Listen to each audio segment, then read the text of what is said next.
ஆதி பாரதி சீரியல்ல அதிரடியான திருப்பங்கள் நடந்திருக்கு. என்ன நடந்ததுன்னு பார்க்கலாம். வாங்க வீடியோக்குள்ள போலாம். பாரதி மித்ராவை ஓங்கி பலார் பலார்ன்னு 4 அறை விடுறாங்க. என்ன நினைச்சிட்டு இருக்கேன்னா, இன்னைக்கு என் கல்யாண நாள் அதுவுமா ஆசாசியா என் புருஷன் எனக்கு வாங்கி கொடுத்த பட்டு புடவைய நான் கட்டலான்னு வச்சிருந்தேன். அது எனக்கே தெரியாம நீ இங்க கொண்டு வந்து நெருப்புல போட்டுட்டியேன்னு சொல்றாங்க. அப்போ பாட்டி சொல்றாங்க, ஆமா மித்ரா அப்படிதான் வந்து பழைய புடவைகள் வேணும்னு கேட்டா, நான் அதை எடுத்துட்டு வந்து தரும்போது அப்ப இதையும் சேர்த்து எடுத்துட்டு வந்துட்டா. பாரதி சொல்றது தான் உண்மைங்கிறாங்க பாட்டி. அப்ப திலகா பாட்டி நினைக்கிறாங்க, அடே அப்பா இந்த ஆரிய கல்யாணம் பண்ணிக்கிறேன்ட்டு இந்த பாரதியோட நிம்மதியை கெடுக்கணுங்கிறதுக்காகவே இவன் இந்த வேலை பார்த்திருக்கா. ஆரியோட பொண்டாட்டின்னு தெரிஞ்சும் அவளோட நிம்மதியை கெடுக்கணும், அவளை வீட்டை விட்டு வெளியே விரட்டணும், வெறுப்பு ஏத்தணும்னு தான் இப்படி பண்ணிட்டு இருக்கா. ஆனா ஆதி பொண்டாட்டி பாரதின்னு சொன்னா இந்த வீட்டுல யாரும் நம்புறா? ஏன் நான் பெத்த பொண்ணே நம்ப மாட்டேங்கிறா, நீ அடுத்தவங்களுக்கு சொல்லி நம்ப வைக்கவா முடியும்? சரி, என்னதான் நடக்குதோ நம்ம பாட்டுக்கு வேடிக்கை பார்த்துக்கிட்டு ஜாலியா என்ஜாய் பண்ண வேண்டியதான்னு திலகா பாட்டி அமைதியா பார்த்துட்டு இருக்காங்க. இப்ப ஏன் அமைதியா நிக்கிறீங்க? இவங்கெல்லாம் சொல்றதுக்கு அப்புறமும் இன்னமும் அமைதியா இருக்கிறத பார்த்தா, நியாயம் எந்த பக்கம்னு கூட உங்களுக்கு தெரியாதா? அநியாயம் பண்ண அவள தட்டி கேட்க மாட்டீங்களா? எவ்வளோ பெரிய அநியாயம் பாவம் பண்ணியிருக்கா. அவள கேளுங்கங்கிறாங்க பாரதி. அப்புறம் தான் லண்டன் பாட்டி கேட்குறாங்க, ஏ மித்ரா, பாரதி சொல்றதெல்லாம் உண்மைதானா? ஐயோ என்ன பாட்டி, அந்த பாரதி சொல்றேன்னு நீங்களே என்ன சந்தேகப்பட்டு இப்படி கேட்குறீங்க. அது பாரதியோட கல்யாண புடவைன்னு எனக்கு தெரியவே தெரியாது. நான் அந்த பாட்டிக்கிட்ட போய் கேட்கும்போது அந்த பாட்டி தான் துணிகளோட ஒன்றா இந்த புடவையை எடுத்து கொடுத்தாங்கன்னு மனசார போய் பேசுறாங்க, சத்தியமும் பண்றாங்க மித்ரா. இது கேட்ட பாட்டி, அடி பாவி, அவளோட கல்யாண நாள்னு கூட எனக்கு தெரியாது. எல்லா புடவையும் எரிக்கும் போது அதையும் நான் வாங்கிட்டு வந்து எரிச்சிட்டேன். என்ன செய்யறதுங்கிறாங்க மித்ரா. தெரியாம நடந்த விஷயத்துக்கு அவ தாம் தூம்னு குதிக்கிறா. பத்தாததுக்கு என்ன கை நீட்டி வேற அடிக்கிறா. நீங்க எல்லாரும் வேடிக்கை பார்த்துட்டு இருக்கீங்களாங்கிறாங்க மித்ரா. பாரதிக்கு மித்ரா சொல்லும்போது கோபம் வருது. இந்த மாதிரி திரும்ப திரும்ப தெரியாம செஞ்சுட்டேன்னு போய் சொன்னேன், உன்னை அப்படியே மூஞ்சியை பேத்துருவேன்னு சொல்லி கை நீட்டுறாங்க. அப்ப லண்டன் பாட்டி, என்ன பாரதி, ஏன் இப்படி பேசிட்டு இருக்கும்போது நீ கை நீட்டுற? நான் தான் கேட்கறேன்ல, கொஞ்சம் அமைதியா இரு. கல்யாண நாள் அதுவுமா நான் கல்யாண புடவையை கட்டுவான்னு தெரிஞ்சுதான் இவன் இந்த மாதிரி போட்டு எரிச்சிருக்கா. நான் சந்தோஷமா இருக்கக்கூடாதுங்கிறதா இவளோட நோக்கம் என்ன எல்லாமே. இதா பார் பாரதி, என் பேர்ல திரும்ப திரும்ப பழி சொல்லாத. நான் வேணும் நல்லா எரிக்கவே இல்லைங்கிறாங்க மித்ரா. நீ தெரிஞ்சதாண்டி செஞ்ச. நான் இந்த புடவையை கட்டுவேன், நான் கட்டுறதுக்காகத்தான் எடுத்து வச்சிருந்தேன்னு தெரிஞ்சிருந்தேதான் நீ எல்லா புடவையும் எடுத்துட்டு வந்து இந்த தீயில போட்டிருக்க. இதுக்கு நீ பதில் சொல்லித்தான் ஆகணும்னு பாரதி கேட்டுட்டு இருக்கும்போது சுதாகர் தலையிடுறாங்க. இதை பார் பாரதி, அதுதான் மித்ரா தெரியாம செஞ்சுட்டேன்னு சொல்றல்ல, திரும்ப திரும்ப அவளை குறை சொல்லிக்கிட்டே இருக்க. ஏதோ லட்சக்கணக்கில் வாங்கின சேலை மாதிரியெல்லாம் பேசிட்டு இருக்க.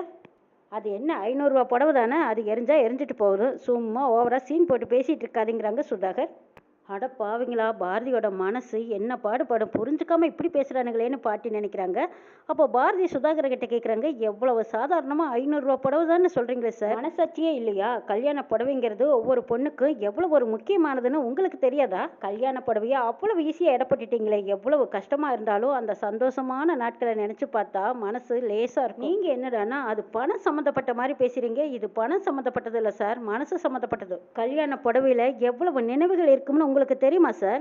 சாதாரண எரிஞ்சு போச்சுன்னு சொல்றாங்களே, அந்த பழைய நினைவுகளை உங்களால கொண்டு வர முடியுமா? இப்படி எல்லாம் கேள்வி கேட்கும்போது, இதா பார் பாரதி, இப்ப எதுக்கு தேவையில்லாம எங்க அண்ணனை நிக்க வச்சு கேள்வி கேட்குற? உனக்கு உன் புருஷனே கூட இல்ல, கல்யாண புடவை போனா போயிட்டு போகுது, அது என்ன உனக்கு பெருசான்னு கேட்குறாங்க மித்ரா.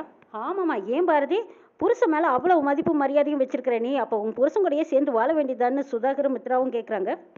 சுதாகரும் மித்ராவும் சொல்றது சரிதான். கல்யாண புடவைக்கு நீ கொடுக்குற மதிப்பும் மரியாதையும் உன் கல்யாணத்தை கட்டிக்கிட்ட உன் புருஷனுக்கு கொடுக்கலாங்கல்லங்கிறாங்க லண்டன் பாட்டி. அண்ணியை இவ்வளவு தூரம் கேவலமா பேசுறாங்க, அண்ணன் என்ன இப்படி பார்த்துக்கிட்டு இருக்காருன்னு தவக்கல நினைக்கிறாங்க. அப்ப பாரதிக்கு கோபம் வருது. இதை பாருங்க, இப்படி இருக்கலாம் அப்படி இருக்கலாம்னு சொல்றதுக்கெல்லாம் உங்களுக்கு எந்த உரிமையும் கிடையாது. மித்ரா என்னோட கல்யாண புடவையை எரிச்சதை பற்றி யாரும் எந்த கேள்வியும் கேட்காம என்னை பற்றியே பேசிட்டு இருக்கீங்களே, இதெல்லாம் கொஞ்சம் கூட சரியில்லைங்கிறாங்க பாரதி. இதா பார் பாரதி, ஏதோ கல்யாண நாள்னு சும்மா கத்திக்கிட்டே இருக்க. ஏதோ ஒரு புடவை எரிஞ்சதுக்காக இவ்வளோ பெரிய பிரச்சனை பண்ணிட்டு இருப்பியா? கல்யாணம்னு சொல்லிக்கிட்டு பெரிய ட்ராமாவெல்லாம் பண்ணிட்டு இருக்காதுங்கிறாங்க சுதாகர். சுதாகர் பேசுகிற பேச்சு யாருக்கும் பிடிக்காத போதும் அப்போ தான் ஆதி சொல்கிறாங்க, எல்லாரும் கொஞ்சம் சத்தம் இல்லாமல் அமைதியாக இருக்கீங்களா? எல்லாரும் என்னதான் பேசுறீங்கன்னு புரிஞ்சுதான் பேசுறீங்களா? எல்லாரும் என்னதான் பேசுறீங்கன்னு நானும் பொறுமையா அமைதியா கேட்டுட்டு இருந்தேன். யாருமே பாரதிக்கு ஏற்பட்ட நஷ்டத்தை பத்தி பேசவே இல்லையே. பாரதியோட மனநிலை இப்ப எப்படி இருக்குன்னு புரிஞ்சுக்கிறதுக்கு நீங்க தயாரா இல்ல. பாரதியை பத்தி நம்ம எல்லாத்துக்குமே தெரியும். அவ எந்த காரணத்துக்காகவும் குரலை வச்சுட்டு பேசுனதே இல்லை. இன்னைக்கு அவங்க இந்த அளவுக்கு பேசுறாங்கன்னா அவங்க பேசுற விஷயத்துல உயிருக்கு மேல நினைக்கிறாங்கன்னு அர்த்தம். தெரிஞ்சு செஞ்சிருந்தாலும் தெரியாம செஞ்சிருந்தாலும் தப்பு தப்பு தானே, அது யாராலும் மறுக்க முடியாதுல்ல. திலகா பாட்டி ஆதியை பார்த்து பெருமைப்படுறாங்க. அப்படி போட அருவாள. ஏதோ புயல் மாதிரி அமைதியா இருக்கானேன்னு பார்த்துட்டு இருந்தேன். கடல் மாதிரி பொங்கி தள்ளிட்டான் பாரு. இப்படிதான் இருக்கணும்னு நினைக்கிறாங்க திலகா. மித்ரா, ஒருத்தரோட பொருளை மதிக்கலைனாலும் பரவாயில்ல, ஆனா அதை கொச்சப்படுத்தாம இருக்கலாம்ல. எவ்வளவு சாதாரணமா பேசிட்டு இருக்கீங்க. ஒரு நபர் அவங்களோட காதல், அந்த நேசிக்கிற உணர்வு, இதையெல்லாம் புரிஞ்சுக்காம பேசுறீங்களே. சேர்ந்து வாழ வேண்டிய வாழ்க்கை வாழாம போயிட்டா அந்த வாழ்க்கை பொய்யாயிடுமா? சந்தர்ப்ப சூழ்நிலையால எத்தனையோ பேர் பிரிஞ்சு வாழ்ந்துட்டு இருக்காங்க. அப்படி ஒரு சூழ்நிலை தான் பாரதிக்கும் ஏற்பட்டிருக்கு. ஆனா அவங்களோட காதல் அப்படியே தானே இருக்கு. அந்த நாட்களும் நினைவுகளோட தானே அவங்க வாழ்ந்துட்டு இருக்காங்கன்னு சொல்றாங்க. என்ன ஆதி பேசிட்டு இருக்கீங்க? எப்ப பார்த்தாலும் பாரதிக்கே தான் சப்போர்ட் பண்றீங்க. அப்ப மித்ரா செஞ்சது தப்புன்னு தான் சொல்றீங்களாங்கிறாங்க சுதாகர். என்ன பேச்சு பேசிட்டு இருக்கீங்க? தப்பு நடந்திருக்குதல்ல, அதுக்கு பாரதி கொந்தளிக்கத்தான் செய்வாங்க. மித்ரா செஞ்சது தப்பு தானே. இதா பாருங்க, நான் தப்பே செஞ்சிருக்கட்டும், ஆனா தப்புக்கு வேணா நான் மன்னிப்பு கேட்டுறேன். ஆனா இவ என்ன கோவப்பட்டு அடிச்சிருக்கல, இதுக்கு நான் என்ன செய்யட்டும்னு கேக்குறாங்க மித்ரா. ஆனா இவகிட்ட மன்னிப்பு கேட்க சொன்னாலும் நான் கேட்க மாட்டேங்கிறாங்க மித்ரா. அடி போது நிறுத்தடி. உங்ககிட்ட மன்னிப்பு எல்லாம் நான் எதிர்பார்க்கவே மாட்டேன். மன்னிப்புனா என்னதே தெரியாத உங்ககிட்ட எல்லாம் நான் மன்னிப்பை எதிர்பார்க்கறது இல்ல. நீ மன்னிப்பு கேட்பேன்னு நான் நினைக்க போறதும் இல்லைங்கிறாங்க பாரதி. கல்யாண புடவைய, அதுவும் நான் ஆசாசியா எடுத்து வச்சிருந்த புடவைய நீ எரிச்சிருக்க, அதை உன்னால திருப்பி கொடுக்க முடியுமான்னு கேக்குறாங்க பாரதி. இனிமே பேசினாலும் அவங்க உணர போறது இல்ல பாரதி. நீ இதை பத்தி பேசி டென்ஷன் ஆகாதீங்கிறாங்க பாட்டி. அப்ப சுதாகர் ரொம்பவே மட்டமா பேசிட்டு இருக்காங்க. போது நிறுத்துங்க. எதுக்கு எடுத்தாலும் இப்படியே ஆளாளுக்கு தூக்கி பேசிட்டே இருக்கீங்க. இதை பார் பாரதி, தெரியாம நடந்த விஷயத்துக்கு நீ தான் தப்பு பண்ணிருக்க. மித்ராவை நீ அடிச்சிட்ட. ஒழுங்கு மரியாதையா மித்ரா கிட்ட மன்னிப்பு கேளுங்கிறாங்க சுதாகர். யாருக்கிட்டையும் மன்னிப்பு கேட்க வேண்டாம். இது வரைக்கும் நான் பார்த்துக்கிட்டு இருந்த வரைக்கும் பாட்டிக்கிட்டே நியாயத்தை கேட்குறேன்னு சொல்லி லண்டன் பாட்டிக்கிட்ட கேட்குறாங்க ஆதி. பாட்டி, உங்கள் தகுதி எல்லாமே விட்டு நீங்கள் அன்னைக்கு நியாயம் எந்த பக்கம்னு தெரிஞ்சதும் இறங்கி வந்து நீங்கள் பாரதி கிட்ட மன்னிப்பு கேட்டீங்கல்ல, இப்போ நடந்த விஷயத்துக்கும் நீங்களே அதுக்கு நியாயத்தை சொல்லுங்கன்னு கேட்குறாங்க ஆதி.